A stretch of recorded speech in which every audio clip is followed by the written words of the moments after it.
Hi, I'm Tony Williams, and this is Brooklyn Savvy.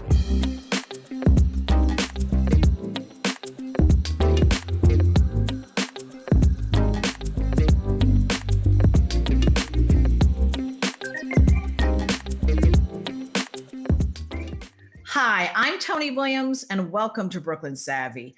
We are pleased to have as our guest this evening, Traci Lester, and she is the Executive Director of the Center for Fiction in Brooklyn on Lafayette Avenue. Welcome, Traci. Welcome. Thank you. I'm happy to be here. Now, when I went to the Center for Fiction, I was just amazed with its beauty, and it was like this jewel that was in downtown Brooklyn. Talk to us about the history of the Center for Fiction and then why the move to Brooklyn. Well, the Center for Fiction is 200 years old. I don't think people realize that we've been around that long. We were founded as the Mercantile Library of New York over 200 years ago. Our home in Brooklyn is new. We've opened our doors in 2019, and we're the only organization in the United States devoted solely to the vital art of fiction. Our mission is to encourage people to read and value fiction and to support and celebrate its creation and enjoyment. And we are now doing that on 15 Lafayette Avenue in Fort Greene, Brooklyn. And it's gorgeous. Doesn't Thomas Jefferson have something to do with this Center for Fiction? Isn't he a part of the legacy some kind of way, as I recall?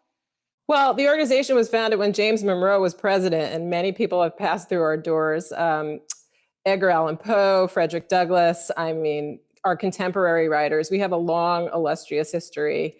And when we were founded as the Mercantile Library, we were open, particularly focused on sort of merchants of means, kind of young white men of a particular demographic who could come to the Mercantile Library. And over the years now, as we rebranded as the Center for Fiction, our offerings are diverse and our membership is varied, and we appeal to many audiences and constituencies. So go ahead, Toby. Yes. Traci, I want to publicly thank you for featuring my book on your social media, which we were happy to do so. And we're thrilled to have you in the building, in the store. Thank you. And my book focuses on social justice, and I know that the center is committed to social justice. So can you talk a little bit about that? Yeah, well, we offer many programs to the public, which we'll talk about today. But our programming addresses many social justice issues of our time, and we're committed to offering programs that are diverse, that are cutting edge, that are relevant, that are timely. Fiction has the past to help us understand one another, and as readers, we take comfort in storytelling that reflects our own experiences back to us. And our way of turning fiction is to use fiction to help us understand the world around us. And so our programming really touches on what's happening today in the social justice arena, particularly around racial equity, critical race theory, and our authors and writers are speaking to the issues of our time. So how do you reach out to community? Well, we have a lot of programs at the Center for Fiction. As I mentioned, we were founded as the Mercantile Library. We are now known as the Center for Fiction. But one of the things that we have that people don't realize is a lending library. And so we have over 70,000 titles in our collection for families and young adults and children to come and borrow from. All kinds of books and contemporary authors, as well as more established authors from earlier ages. We have reading and writing workshops for adults. We have reading groups for adults. We have a Kids Read, Kids Write program for young adults and young readers and writers. We also offer public programming. So when you come into our building, you will be able to, as Toby mentioned, come to our bookstore, and you can also stay and spend time in our cafe. And then you can also join in on the public programming that we offer, which are authors discussing their works, literary specialists, politicians, people who have written about many things, and you can come and visit our public programming.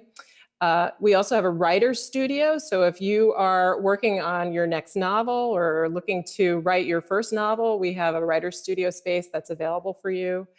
We have members lounge, so you can come and spend time on our terrace. Talk a little bit more about that members lounge because it's gorgeous. Please tell our viewers what they can expect when they go up to the second floor? Well, the Center for Fiction is very much that. It's a center. It's a place that's welcoming and open to the community, and we have various programs and spaces available to the community. On our second floor members lounge, we have different studios and rooms where you can come and sit and work on your laptop, hold a meeting, read a book, look at the newspaper, read a magazine. We have an outdoor terrace where you can come and spend time outside with other writers who are in the writer's studio. So we have a beautiful space on our second floor that's available for guests and members. And our first floor includes our bookstore and our auditorium and our cafe. It's very much like a community center, and there's something there for everyone.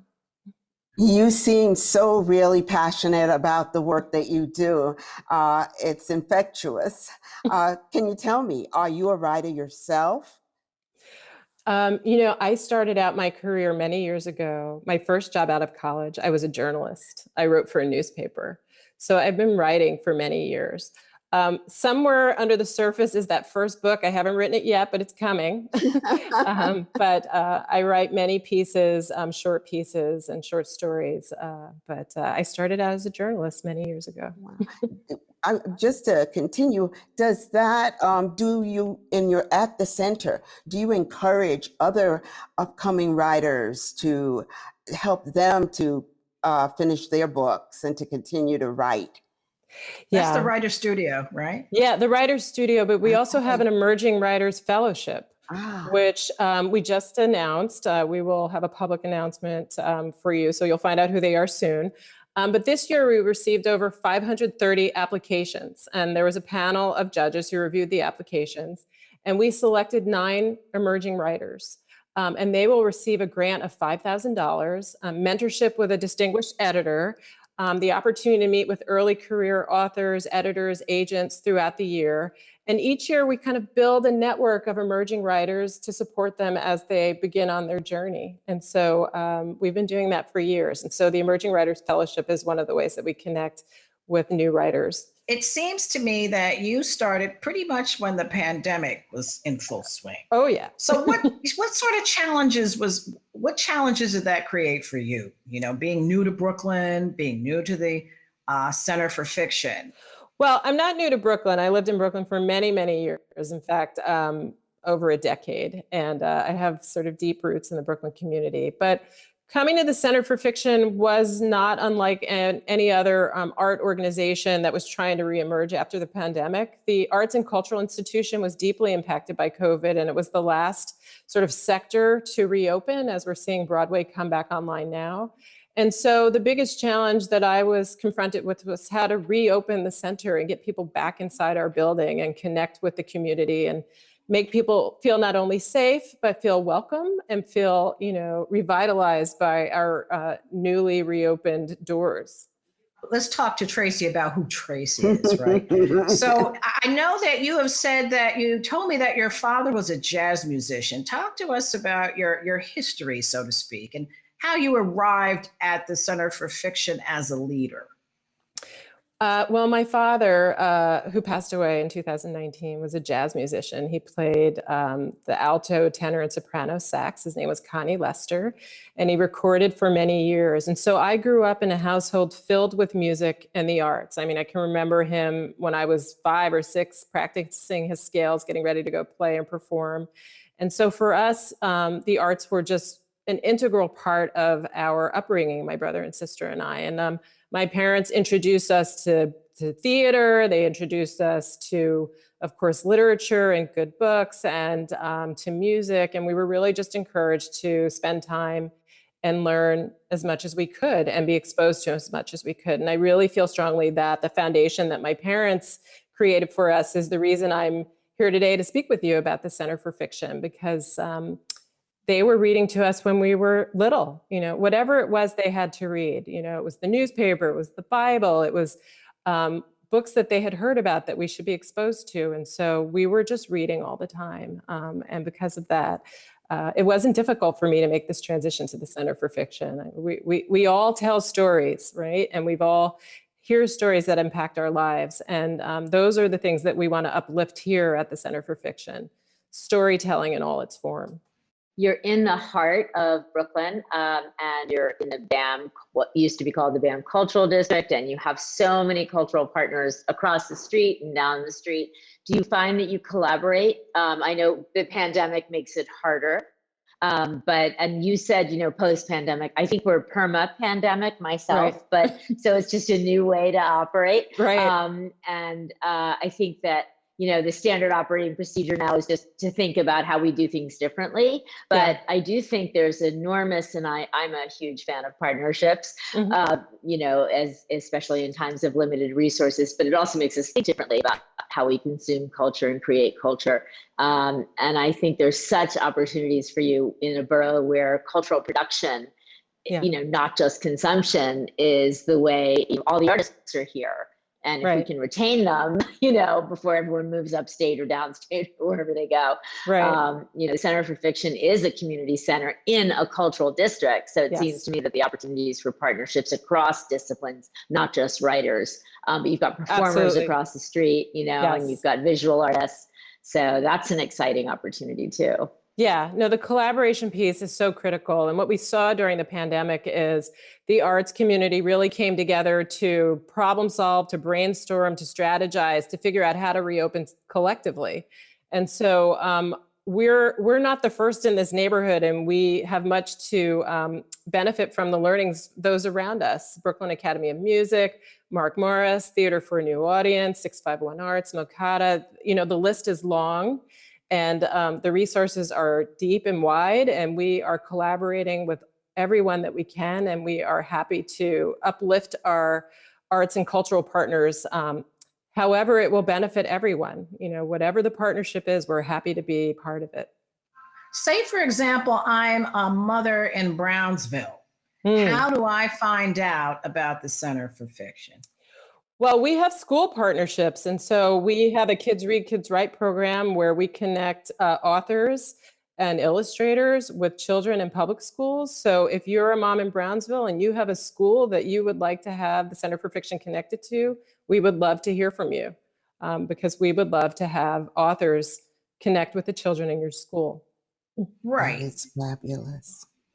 Yeah, that does present challenges in terms of distance. So you say you do this through schools. Now let's talk a little bit about your work when you were at the National Dance Institute, because I can see that as perhaps setting you up for the success that you're going to be experiencing here at the Center for Fiction. So could you talk to us a little bit about that? Sure. I do want to say, though, that our virtual programming is what really became quite a big success for us during the pandemic. And it's not something that we're retreating on. So while we do have programming in the building, it's all hybrid. So if you can't come to us, we can come to you. And it's free of charge hybrid. So if you can log on to Zoom, you can see the author in the room. And our school visits are virtual. Right now, it's schools come back online. We actually have to offer virtual programming. So I just want to note that we are available. That's very important to know too. Yes, because that means it's much easier to connect when I can connect. It's much easier to connect, and for us, that's something that we will continue to build on. There's no way to sort of do it any other way. And in fact, because of that, we've been able to reach people not only here in New York City, but across the country and around the globe. And our virtual events, which you'll see on our website, centerforfiction.org, you can click on, sign up, and log on and watch from wherever you are. So, and we hope people will do that. But to your question about the National Dance Institute, I did come from the National Dance Institute, which is an arts education program that uses dance as a catalyst for change. And I was there for over 5 years, and I work with Jacques d'Amboise, who was the founder of NDI, who recently sadly passed away. And the goal there was to introduce dance to children in a public school setting. It wasn't to create dancers, it was to introduce dance to help inspire excellence in children. Sort of the child in the back of the room who really wasn't interested or engaged, but started tapping their foot, and next thing you know is at the front of the stage dancing. And so that was the goal, to just reach all children using dance as a catalyst.